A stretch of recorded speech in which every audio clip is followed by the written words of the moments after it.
ومنهم من يستمع إليك حتى إذا خرجوا من عندك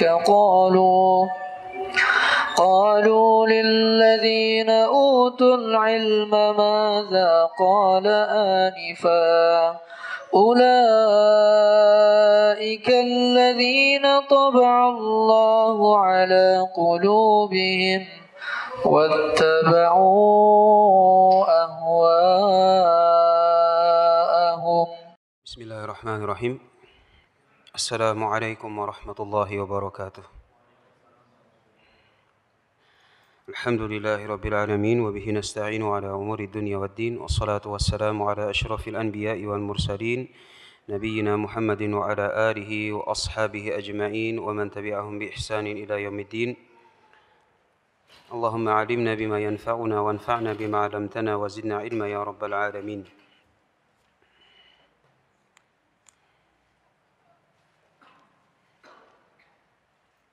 Alhamdulillah, segala puji hanya milik Allah Subhanahu wa ta'ala. Kembali kita dimudahkan untuk bertemu di tempat yang penuh berkah ini untuk melanjutkan kajian kita, yaitu Sirah Nabawiyah. Dan kita telah sampai bagaimana Rasul alaihi salatu wassalam berusaha untuk menyebarkan Islam kepada orang-orang ataupun kepada daerah di luar kota Mekah.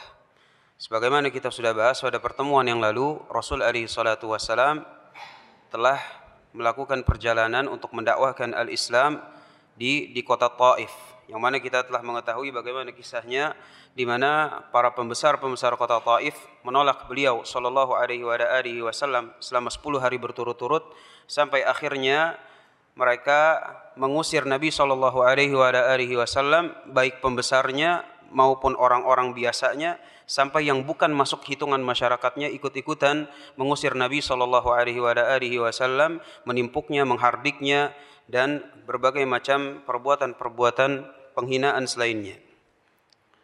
Dan kemudian Nabi sallallahu alaihi wasallam kembali ke kota Mekah dalam perlindungan Mut'im ibn Adi. Kemudian insyaallah kita akan sebutkan bagaimana Nabi sallallahu alaihi wasallam berusaha untuk menawarkan Islam. Sekarang fokusnya sudah bukan pada penduduk kota Mekah lagi. Artinya ya kalau bisa kita bahasakan, pintu kayaknya udah ketutup. Dalam artian bukan berarti Nabi sallallahu alaihi wasallam nyerah, tetapi chance di mana penduduk asli kota Mekah menerima dakwahnya Nabi sallallahu alaihi wasallam bisa dibilang sudah kecil. Sudah kecil. Qala al-musannif rahimahullahu ta'ala, berkata penulis yaitu Al-Allamah Shafiyur Rahman Al-Mubarakfuri rahimahullahu ta'ala, ardul islami alal qabail wal afrad. Penawaran Islam yang dilakukan oleh Nabi sallallahu alaihi wasallam kepada siapa? Kepada kabilah-kabilah. Kabilah-kabilah tertentu dan juga kepada individu-individu tertentu. Fi dzil qi'dah sanata 10 minan nubuwah.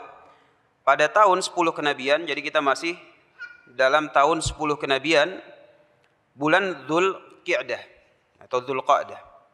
Di mana sebelumnya itu di Taif itu bulan Syawal. Bulan Syawal, maka beberapa bulan setelah Syawal, maka di Dzul Qa'dah Nabi sallallahu alaihi wasallam menawarkan Islam kepada kabilah-kabilah dan juga individu-individu tertentu. Kenapa? Karena ini merupakan masa-masa atau bulan-bulan haji. Bulan-bulan haji. Kata Allah Subhanahu wa taala, al-hajju ashhurum ma'lumat. Bahwa haji itu bisa dilakukan dalam ashhurum ma'lumat. Pada bulan-bulan tertentu, artinya pelaksanaan ihramnya. Pelaksanaan ihramnya itu bisa dimulai pada bulan-bulan tertentu. Sebagian ulama bilang Syawal, Dzulqa'dah, dan tentunya Dzulhijjah. Adapun proses hajinya yang namanya hari Arafah nggak mungkin pindah dari tanggal 9 Dzulhijjah. Jadi orang yang mau, biasanya banyak orang yang alternatif atau melakukan gagasan-gagasan yang di luar dari syariat, dia bilang kalau semuanya hari Arafah itu bulan Dzulhijjah, nanti keramaian. Coba, kan kata Allah Subhanahu wa taala, Al-hajju asyhurum ma'lumat. Haji itu kan beberapa bulan. Artinya bukan cuma Dzulhijjah, yang lain boleh. Enggak gitu. Yang boleh itu cuma ihramnya saja. Tetapi yang namanya Arafah ya tetap tanggal 9. Maka bulan Dzulqa'dah ini manusia itu semuanya datang ke Mekah.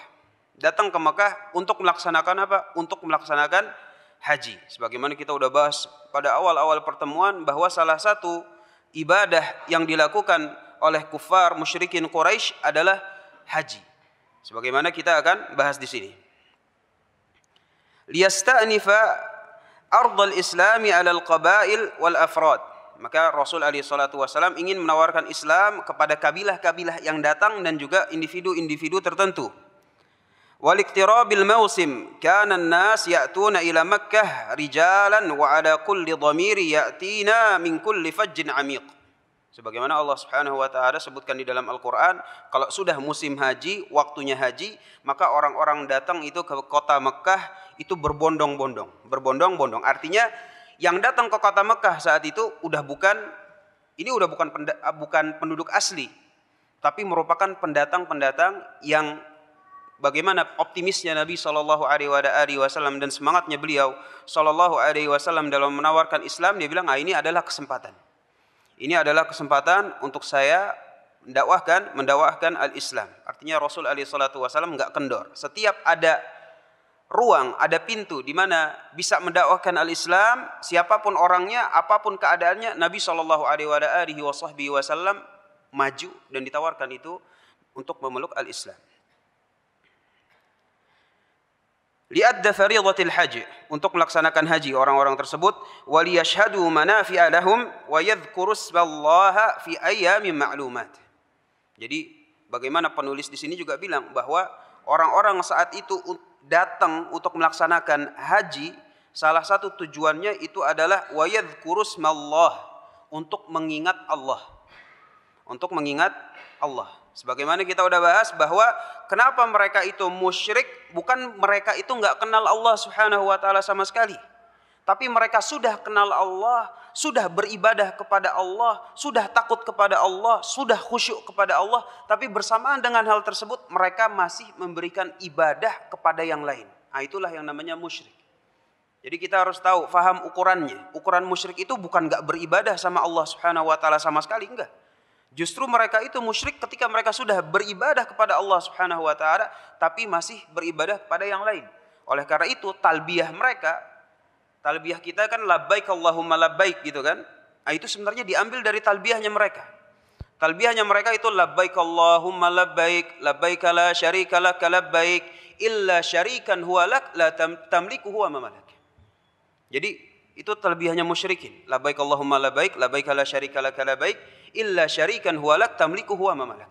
Jadi mereka bilang, labbaik ya Allah, kami datang memenuhi panggilanmu, la syarika lak, yang engkau itu tidak mempunyai sekutu, illa syarikan huwa lak, kecuali sekutu yang memang telah engkau tentukan. Jadi keyakinannya musyrikin, Allah Subhanahu wa taala memang telah menunjuk sekutu-sekutu. Padahal Allah Subhanahu wa taala la syarikalah, enggak pernah menunjuk sekutu-sekutu. Oleh karena itu, tatkala nanti Nabi sallallahu alaihi wasallam itu diajarkan tentang talbiyah, mereka ketika bertanya bagaimana sih talbiyahnya mereka, kemudian disebutkan, maka kata Rasul alaihi salatu wasallam cukup dipotong. Jadi cuma sampai labbaik Allahumma labbaik, labbaik la syarika lak labbaik. Yang lanjutannya illa syarikan huwa lak tamliku huwa ma malak, yang ini enggak dipakai, dibuang oleh Nabi sallallahu alaihi wasallam untuk menjaga tauhid. Maka berbondong-bondonglah ini kabilah-kabilah datang ke kota Mekah. Artinya mereka di situ ya bikin tenda, tinggal di situ. Ya mana kalau orang dulu haji ya belum ada hotel kayak sekarang, belum ada rumah tempat tinggal, ya mereka bikin tempat pemukiman sesuai dengan kabilah atau suku-sukunya masing-masing. Maka kata musannif rahimahullah taala, fa'atahum qabilatan. Maka Nabi SAW datang ke kabilah-kabilah satu persatu. Kabilah A dicobain, besok B, besok cek, terus sampai semua kabilah-kabilah sudah didatangi oleh Nabi Shallallahu Alaihi Wasallam. Bahkan ada yang di Mekah, ada yang di Mina, itu semuanya Nabi Shallallahu Alaihi Wasallam jelajah. Nggak ada yang Nabi Shallallahu Alaihi Wasallam tinggalin gitu. Yang itu nggak usah didakwahin. Kenapa? Lokasinya jauh. Nggak didatengin sama Nabi Shallallahu Alaihi Wasallam. Hatta di Mina sekalipun datang. Kemudian Nabi Shallallahu Alaihi Wasallam menawarkan Islam kepada mereka. Ya'ridu alaihimul Islam wa yad'uuhum ilaih kama kana yad'uuhum mundu sanatir rabi'ah minan nubuwah. Sebagaimana Nabi Shallallahu Alaihi Wasallam sudah mendakwahkan Islam secara terang-terangan dari tahun keempat. Jadi dari tahun keempat, 5, 6, 7, 8, 9, ini tahun ketujuh. Nabi Shallallahu Alaihi Wasallam mendakwahkan Islam secara terang-terangan kepada siapapun, bagaimanapun keadaannya, Shallallahu Alaihi Wasallam. Adapun kabilah-kabilah yang didatangi oleh Nabi Shallallahu Alaihi Wasallam, sebagaimana di sini dalam riwayat dari Az-Zuhri rahimahullah taala, qala Zuhri rahimahullah taala, wa kana mimman yusamma lana minal qabail alladziina ataahum Rasulullah sallallahu alaihi wasallam wa da'ahum wa arada nafsahu alaihim Banu Amir. Di antara kabilahnya ada yang namanya kabilah Banu Amir. Kemudian Muharib bin Khosfah. Muharib bin Khosfah ini berarti individu. Kemudian juga wa Fazarah, suku Fazarah, Banu Ghassan, Banu Murrah, wa Banu Hanifah, wa Banu Salim, wa Abs, wa Banu Nasr, wa Banul Bakka, wa Kandah, wa Kalb, wal Harith bin Ka'ab, dan disebutkan nama-namanya kabilah-kabilah tersebut. Maka kata Az-Zuhri rahimahullah taala, falam yastajib minhum ahad. Setiap kabilah didatangi oleh Nabi sallallahu alaihi wasallam, subhanallah, enggak ada yang menerima. Kabilahnya semuanya enggak ada yang menerima dakwahnya Nabi sallallahu alaihi wasallam. Terus enggak ada sama sekali jadi pada musim haji itu yang menerima Islamnya yang ditawarkan oleh Nabi sallallahu alaihi wasallam ada. Sebagaimana kita akan jelaskan.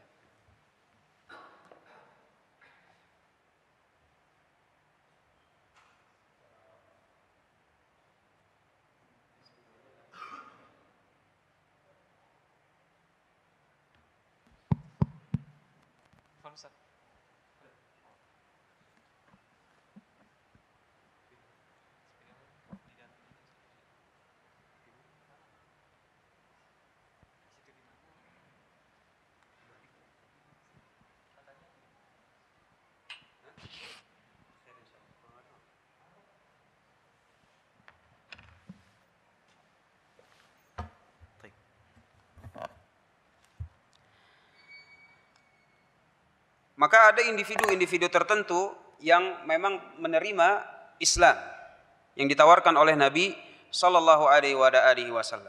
Harap diketahui bahwa ini kita sekarang lagi berada di tahun 10 kenabian. Nabi sallallahu alaihi wasallam hijrah tahun berapa kenabian? Tahun berapa, Pak? Hijrah. Kapan sih Nabi sallallahu alaihi wasallam hijrah?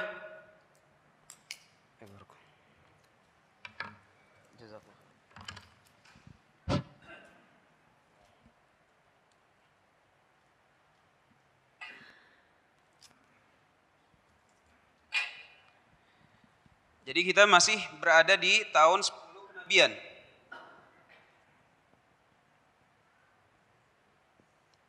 Tahun 10 kenabian. Sedangkan kita mengetahui bahwa Nabi Shallallahu Alaihi Wasallam berada di Mekah berapa tahun? 13 tahun. 13 tahun. Setelah 13 tahun, Nabi Shallallahu Alaihi Wasallam itu hijrah ke Madinah. Sehingga yang kita akan sebutkan saat ini merupakan bagaimana Nabi Shallallahu Alaihi Wasallam atau kejadian-kejadian yang merupakan penting. Kenapa sih nanti Nabi Shallallahu Alaihi Wasallam itu hijrah ke Madinah? Sehingga kita harus paham bahwa kenapa Madinah itu menjadi option, bukan kayak kalau sebagaimana Anda sering jelaskan, bukan kayak kita mau pergi dari sini ke Bandung, ya kan? Cuma planningnya misalnya dari apa? Hari Jumat gitu. Besok ke Bandung yuk, kayaknya enak juga. Oh iya sekarang udah ada tol di atas segala macam. Oh gampang, oh iya nggak macet insya Allah. Oke besok berangkat. Nggak gitu. Jadi dari tahun 10 sampai tahun ke-13 kenabian, ini semuanya ada kejadian-kejadian penting yang dengannya menjadikan Madinah itu bisa dihijrahi. Bisa dihijrahi. Jadi ada prosesnya. Termasuk di sini di tahun ke-10, Nabi SAW kan menawarkan kepada kabilah-kabilah dan juga kepada individu-individu tertentu. Subhanallah, dari individu-individu yang menerima dakwahnya Nabi SAW ada beberapa orang Madinah. Yang pertama adalah Suwaid ibn Samitah. Suwaid ini dia julukannya dia dari Madinah, dari Yathrib saat itu kan. Dijulukai oleh kaumnya itu sebagai Al-Kamil. Al-Kamil itu yang sempurna gitu. Kenapa? Karena dari kulitnya cakep, dari bahasanya dia itu bahasa puitis. Karena dia ini memang penyusun puisi gitu, syair dia. Syair. Kulitnya juga cakep, nasabnya juga mulia sehingga dijuluki sebagai Al-Kamil. Saat tahun ini si Suwaid ini lagi haji. Lagi haji atau umrah. Kemudian Nabi SAW datanginlah dia ini, si Suwaid. Didatengin, kemudian ditawarkan itu al-Islam. Kata si Suwaid, subhanallah, tatkala Nabi SAW menawarkan Islam, kata si Suwaid, kayaknya apa yang kamu tawarkan sama dengan apa yang saya yakini. Kata Nabi SAW, apa itu? Saya meyakini agamanya Luqman. Yaitu di mana hikmahnya Luqman, itulah agama saya. Bagaimana kita tahu bahwa di antara hikmah-hikmahnya Luqman alaihissalam itu adalah dibilang kepada anaknya, ya bunai la tusyrik billah. Wahai anakku, janganlah engkau berbuat kesyirikan kepada Allah Subhanahu wa taala, inna syirka la dzulmun adzim. Maka si Suwaid ini menceritakan kepada Nabi SAW tentang akidahnya. Tentang akidahnya. Hanya saja kalau akidahnya zaman dulu, sedangkan Rasulnya itu sudah berganti, maka dia tidak suka harus ikut Rasul tersebut. Suka nggak suka harus ikut Rasul tersebut. Sebagai contoh misalnya, zamannya Nabi Musa alaihissalam. Kalau nanti setelah Nabi Musa, misalnya datang Nabi Isa, ada orang yang bilang, saya beragama dengan agamanya Nabi Musa. Tetapi sudah datang Nabi Isa, maka dia harus ganti. Gak bisa Pak, yang agamanya Nabi Musa ini syariatnya udah dihapus, sekarang ikut saya.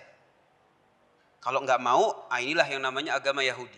Kalau mau, itu di saat itu orang Islam, orang Muslim. Nanti setelah Nabi Isa datang Nabi Muhammad SAW. Nanti ada orang yang bilang saya beragamanya agama Nabi Isa. Ya kalau udah diutus Nabi SAW, syariatnya itu berubah, maka suka nggak suka mereka harus ganti syariatnya. Harus ikut Nabi Muhammad SAW. Yang ikut Nabi SAW itu namanya Muslim, yang nggak mau ikut namanya Nasr. Si Suwaid ikut agamanya Luqman. Kata Nabi SAW ketika dibilang kayak gitu, hadza kalamun hasan. Yang kamu bilang kepada saya, luar biasa bagus. Bagus ini, bagus. Cuma kata Nabi SAW, tapi saya kasih yang lebih bagus. Apa itu? Yaitu saya membawa Al-Quran. Kita tahu bahwa salah satu kenapa Kamil dia itu puitis gitu. Orang kalau puitis dikasih puisi yang lebih jago, yang lebih keren, yang lebih subhanallah, bukan kalamnya manusia tapi kalamnya Ar-Rahman, dia pasti getar gitu. Dia pasti tahu. Maka Nabi SAW membacakan Al-Quran kepada Suwaid, maka Suwaid bilang, ini dia yang benar. Maka saat itu dia beriman kepada Nabi SAW dan juga risalah Al-Quran, sehingga saat itu dia masuk sebagai orang Islam. Pulang ke Madinah, kemudian terbunuh di dalam peperangan antara suku Aus dan suku Khazraj.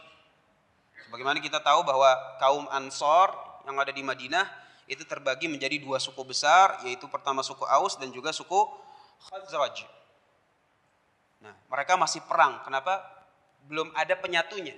Belum ada penyatunya. Sebagaimana kita tahu, penyatu di antara mereka berdua adalah Islam. Tetapi sebelum Islam datang, ini gontok-gontokan. Sehingga ketika Suwaid pulang ke Madinah, terbunuh dalam peperangan antara suku Aus dengan suku Khazraj. Kemudian yang kedua, itu adalah Iyas bin Mu'ad. Iyas bin Mu'ad. Iyas bin Mu'ad ini dari suku Aus. Suku Aus. Jadi kalau di sini adalah tahun ke-10 kenabian, kalau si Iyas ini tahun 11. 11 kenabian. 11 kenabian. Pokoknya setiap ada musim haji, Nabi Shallallahu Alaihi Wasallam selalu mengulangi rutinitasnya beliau Shallallahu Alaihi Wasallam, yaitu dengan mendakwahkan Islam kepada qabail-qabail dan kepada individu-individu tertentu. Nah, di tahun berikutnya, tahun 11 kenabian, datanglah si ini Iyas. Datang si Iyas dari suku Aus, orang Madinah juga, orang Madinah, dia mau meminta dukungannya Quraisy. Dukungannya Quraisy. Kenapa? Karena perang antara suku Aus dengan suku Khazraj. Nah, suku Aus ini orangnya sedikit, nggak banyak deh. Orangnya nggak banyak. Sehingga si Iyas ini datang ke Mekah meminta suku Quraisy supaya apa? Supaya bantu. Kenapa? Karena Khazraj kebanyakan, terlalu banyak. Sehingga minta bantuan. Tatkala mendengar yang seperti ini, Nabi Shallallahu Alaihi Wasallam pun menawarkan Islam, maka kejadian serupa sama gitu. Maka si Iyas ini pun masuk Islam. Masuklah Islam. Dua-duanya ini dari Madinah. Sehingga saat itu rumor tentang adanya seorang laki-laki yang ngaku menjadi nabi di Mekah itu udah sampai ke Madinah. Dan tentunya yang kayak begini kita harus pahami bahwa jarak Mekah dari Mekah ke Madinah itu 400 km lebih gitu kan. Kurang lebih.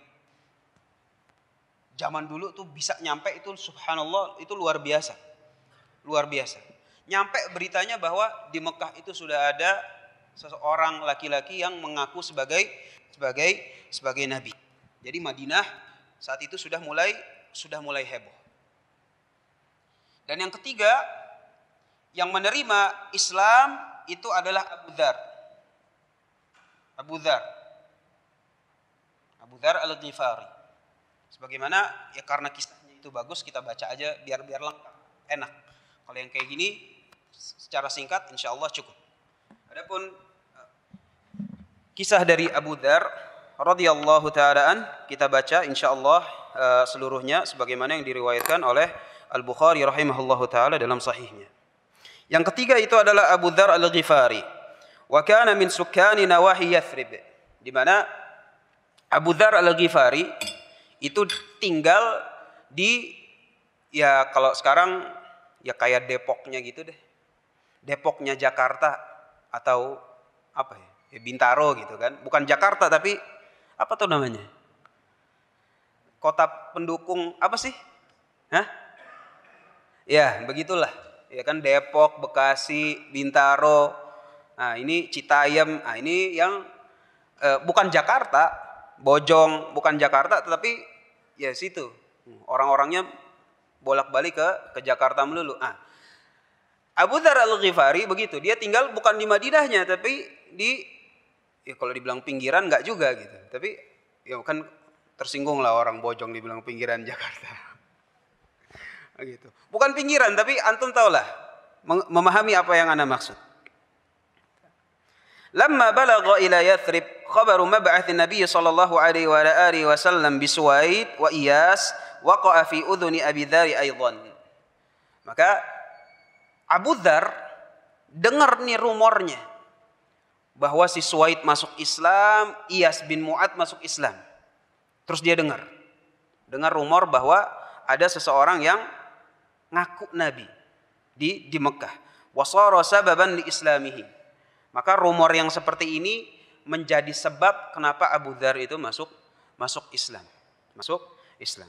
Rawal Bukhari rahimahullah taala an Ibnu Abbas radhiyallahu anhuma qala Abu Dzar, maka berkata Abu Dzar, dia cerita gitu Abu Dzar bagaimana masuk keislamannya, dia bilang kuntu rajulan min Ghifar. Saya ini seorang lelaki dari suku Ghifar. Fabalaghana anna rajulan qad kharaja bi Makkah yaz'umu annahu nabi. Udah nyampe kepada saya rumor berita ada orang ngaku nabi di Mekah. Ada orang ngaku nabi di Mekah. Fakultu li akhi, maka aku bilang kepada adik saya nih. Saya bilang kepada adik saya, intalik ila hadzal rajul wa kallimhu wa'tini bi khabari. Jadi dia suruh adiknya, lo pergi ke Mekah.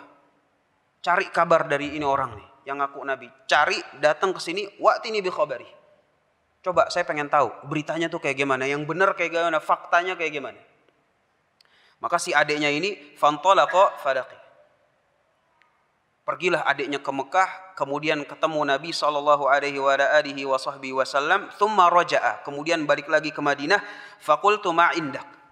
Maka kata Abu Dzar, udah dapat apa beritanya, faktanya gimana? Kata si adiknya, faqala wallahi laqad ra'aitu rajulan ya'muru bil khair wa yanha 'anil syarr. Saya melihat seorang lelaki yang menyeru kepada kebaikan dan melarang dari keburukan. Kata Abu Dzar radhiyallahu, faqultu lah lam tushfini minal khabar. Udah begitu doang. Jauh-jauh ke Mekah ke sini cuman begitu doang beritanya. Saya enggak puas. Saya enggak puas. Fa akhadtu jiraban wa asa. Maka saya mempersiapkan bekal saya, tempat minum saya dan juga tongkat saya, berangkat ke Mekah. Berangkat ke Mekah. Sehingga kita bisa bayangkan orang yang memiliki sarana prasarana teknologi hari ini, kalau dia ngaku nggak tahu Islam, nggak tahu apa itu tauhid, nggak tahu apa itu syirik, ketemu Allah Subhanahu wa taala, maka subhanallah, bisa dibayangkan kedudukan mereka. Kenapa Abu Dzar aja yang cuma dengar rumor doang loh, cuma dengar rumor, belum dikasih tahu namanya, belum dikasih tahu bentukannya, belum dikasih tahu apa yang dia bawa, udah cari tahu. Lah ini tiap hari berseliweran kajian Islam, ajaran Nabi Muhammad sallallahu alaihi wasallam, bahkan ada Al-Qur'an di rumahnya, tetapi dia nggak mau cari tahu apa itu tauhid, apa itu syirik. Yang seperti ini bukan alasan di sisi Allah Subhanahu wa taala. Kenapa? Dia udah memiliki prasarana. Sebagaimana si Abu Dzar dengan sarana yang bisa dibilang super minimum saja, tapi tertarik dia. Udah dia suruh adeknya datang, tapi dia nggak puas. Sebenarnya Abu Dzar bisa aja gitu kan, kalau dia orangnya nyantai gitu, artinya masa bodoh, oh cuma gitu doang. Menyuruh kepada kebaikan, melarang dari keburukan. Ya, babeannya juga begitu nggak deh? Kan bisa aja. Bisa. Tetapi dia jujur mencari al-haq. Orang kalau jujur, maka Allah Subhanahu wa taala itulah yang dituntut dari seorang hamba. Jujur enggak dalam mencari al-haq? Jujur enggak dalam betul-betul beragama Islam secara kafah? Harus tahu. Kalau memang dia beragama Islam, harus tertarik, harus tahu apa itu Islam, apa itu tauhid, apa itu syirik. Dia harus semangat. Maka si Abu Dzar dia siapkan. Tsumma aqbaltu ila Makkah. Dia jalan ke Mekah. Melakukan perjalanan. Saat itu loh subhanallah, bukan cuma 3 jam, 4 jam, 5 jam ini. Ini berhari-hari. Bahkan bisa lebih. Faja'altu la a'rif. Wa akrahu an as'ala an. Nyampe dia Mekah, dia bilang, saya pura-pura enggak tahu aja. Dia bilang, saya pura-pura enggak tahu gitu. Saya bersandiwara. Saya enggak tahu siapa-siapa, wa akrahu an as'ala an, dan saya enggak mau nanya. Gitu. Kenapa dia tahu keadaannya kayaknya genting nih. Keadaannya genting. Jadi dia pura-pura jadi orang nggak tahu apa-apa, mau nanya tentang Muhammad sallallahu alaihi wasallam juga dia bilang, "Enggak deh, ana enggak mau nanya, udah. Diam-diam aja deh." Wa asyrabu mimma Zamzam wa akun fil masjid. Maka saya saat itu cuma minum air Zamzam dan saat itu saya lagi di masjid, udah nongkrong aja di masjid. Itu Masjidil Haram. Ya kan? Coba pengen tahu gimana sih tiba-tiba ada, itu saya gunakan momennya. Tapi kalau nggak ada, ya udah. Qala famarra bi Ali. Ternyata Ali bin Abi Thalib lewat. Ali bin Abi Thalib lewat. Faqala ka'anna rajula gharib. Kayaknya bukan orang sini ya. Kata si Abu Dzar, qala qultu na'am. Iya, bukan orang sini. Bukan orang sini. Faqala fantaliq ila al-manzil. Kata Ali bin Abi Thalib, "Yuk ikut saya. Ikut ke rumah. Ikut ke rumah." Fantalaqtu ma'ahu la yas'aluni an syai'in wala as'aluhu wala akhbaruh. Maka wala ukhbiruh. Kata si Abu Dzar, kan diajak sama Ali bin Abi Thalib, "Yuk ke rumah saya." Kata si Abu Dzar, "Oke, saya ikutin." Ketika diikutin mau ke rumahnya Ali, si Abu Dzar tidak ditanyakan apa-apa sama Ali. Artinya Ali bin Abi Thalib juga diam. Ini sama-sama tahu gitu kan, nih salah-salah ntar berabe urusannya. Jadi si Ali bin Abi Thalib jadi diam aja. Diam aja, Abu Dzar juga diam. Aneh nanya ntar salah lagi. Udah deh sama-sama diam. Sama-sama diam sehingga saat itu yang terjadi adalah Ali bin Abi Thalib menjamu tamu, karena saat itu merupakan kebiasaan orang Arab untuk menjamu tamu, cuma ya itu nggak ngobrol. Dikasih makanan ya selesai gitu. Cuma nggak ngobrol, nggak ada apa-apaan gitu. Yang penting saya sudah menjamu tamu, udah kasih makanan, kasih minuman, sudah dijamu, mudah-mudahan dapat pahala dari Allah Subhanahu wa taala. Saat itu selesai. Selesai. Falamma asbahtu ghadawtu ila al-masjid. Maka selesailah penjamuan dari Ali, datang pagi hari, saya balik lagi nongkrong di masjid, kata Abu Dzar. Balik lagi saya ke masjid. La as'alu an. Saya masih diem. Saya nggak mau nanya gitu. Mana nih orang yang ngaku nabi? Enggak, dia nggak mau nanya lagi. Gitu. Walaisa ahadun yukhbiruni anhu bi syai'in.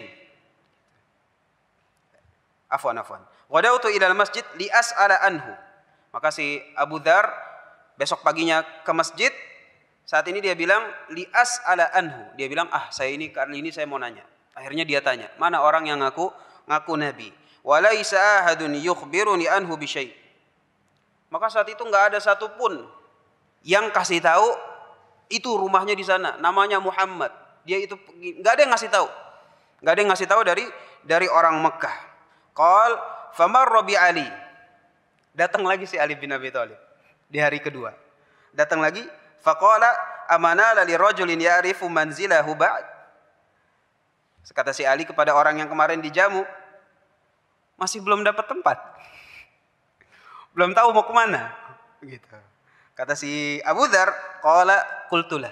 Iya, belum tahu mau kemana. Qal, kata si Ali, fantaliqi ma'i. Ikut saya. Ikut saya. Qala faqal, maka Ali pun tatkala 2 harinya, artinya ini udah ada feeling gitu. Ini orang nongkrong di masjid mulu gitu kan. Terus nggak ada apa-apaan, nggak ada siapa-siapa. Musim haji juga udah lewat gitu. Ini mau ngapain? Kata Ali radhiyallahu an, ma'amruk. Ada urusan apa? Gitu, ya kan? Ada urusan apa gitu di sini? Ali bin Abi Thalib nggak bilang mau masuk Islam ya enggak. Ma'amruk. Urusannya apa di sini? Wa ma akhdamaka hadhil baldah. Datang ke sini urusannya apa? Ada apa yang bisa saya bantu? Keperluannya apa? Qala qultu lahu in katamta alai akhbartuk. Kalau kamu bisa jaga rahasia, saya kasih tahu. Ini diriwayatkan Bukhari loh ya. Jadi Masya Allah, redaksinya sesuai dengan apa yang terjadi. Qala fa ini af'al. Maka kata Ali bin Abi Thalib, ya saya siap jaga rahasia. Saya bisa jaga rahasia. Qultu lahu balaghana annahu qad kharaja huna rajulun yaz'umu annahu nabiyullah.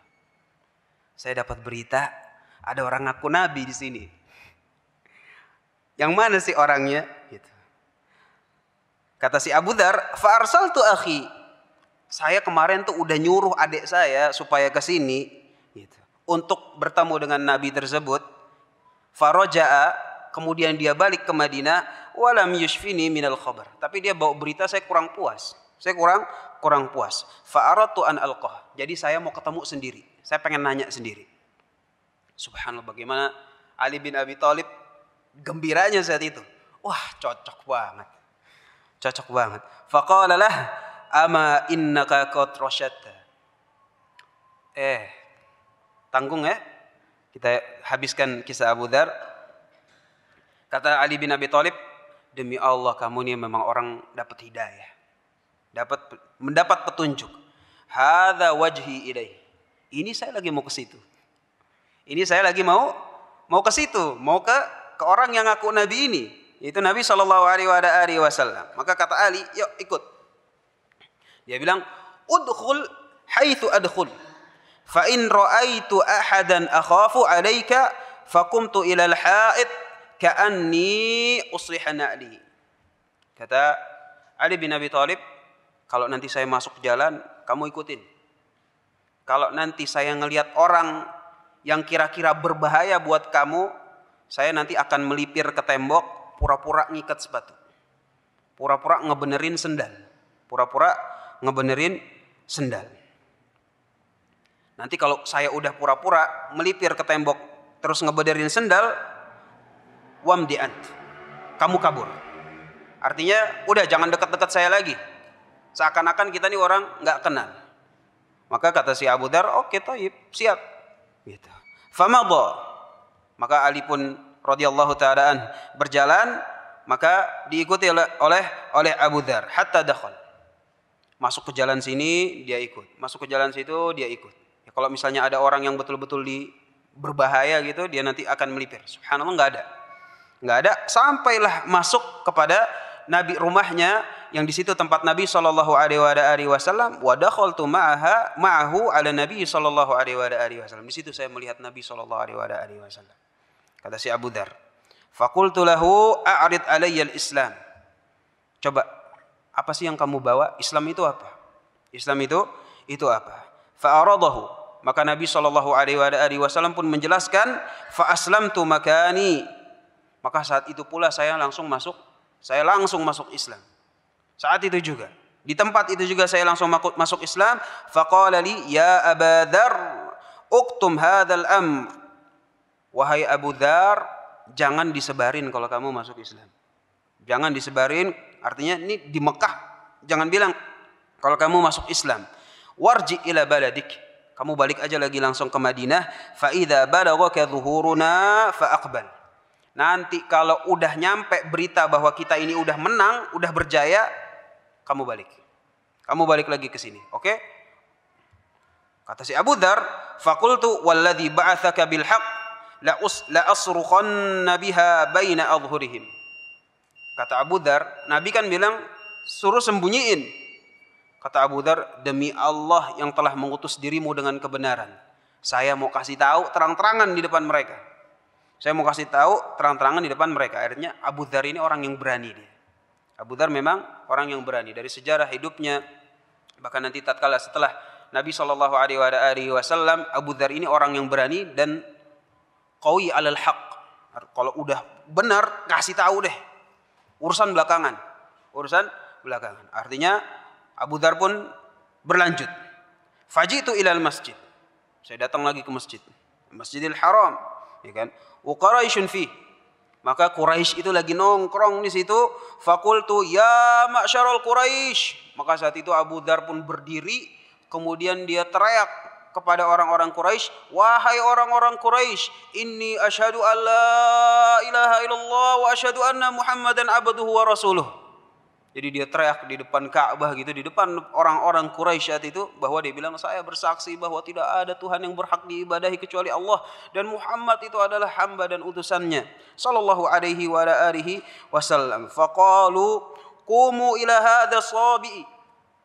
Kata Quraisy bilang, "Berdiri, ini orang yuk, keroyokin nih orang yang baru masuk Islam ini." Faqamu. Maka orang-orang Quraisy semuanya berdiri. Waduribtu li'amut. Saat itu kata Abu Dzar sini, saya digebukin. Memang tujuannya itu mereka gebukin saya itu sampai mau mati. Artinya benar-benar mau dibunuh. Dibunuhnya bukan pakai pisau, pakai duribtu li'amut. Saya digebukin dengan tujuan mereka emang mau ngebunuh saya. Fa'adrakanil Abbas. Sampai saat itu subhanallah Abbas lewat. Abbas pamannya Nabi sallallahu alaihi wasallam, fa'akabba alai. Maka Abbas pun melindungi si Abu Dzar. Si Abu Dzar diginiin, artinya jangan. Sebagaimana kita tahulah. Jangan. Kemudian thumma aqbala alaihim faqal wailakum taqtuluna rajulan min Ghifar. Maka Abbas bilang kepada suku Quraisy itu, celaka kalian. Ini dari suku Ghifar. Ini dari suku Ghifar. Kalian mau membunuhnya. Wa majjarukum wa mamarrukum ala Ghifar. Sedangkan kalian kalau mau dagang itu pasti lewat perkampungan Ghifar. Kalau mau berjalan pasti lewat kampungnya Ghifar. Sedangkan kalau ini dibunuh, nanti perdagangan kamu gimana? Pasti mentok. Nanti kalau kamu mau berjalan keluar dari Mekah, gimana? Pasti nggak bisa. Orang-orang Quraisy yang lagi ngegebukin Abu Dzar radhiyallahu taala anhu, oh iya benar juga. Mereka semua langsung melepaskan Abu Dzar. Fa aqla'u anni, maka mereka semua melepaskan diriku. Falamma asbahtul ghad, maka keesokan harinya raja'tu. Si Abu Dzar belum kapok. Dia balik lagi ke masjid, faqultu mithla ma qult. Maka dia ulangin lagi apa yang telah dia perbuat kemarin.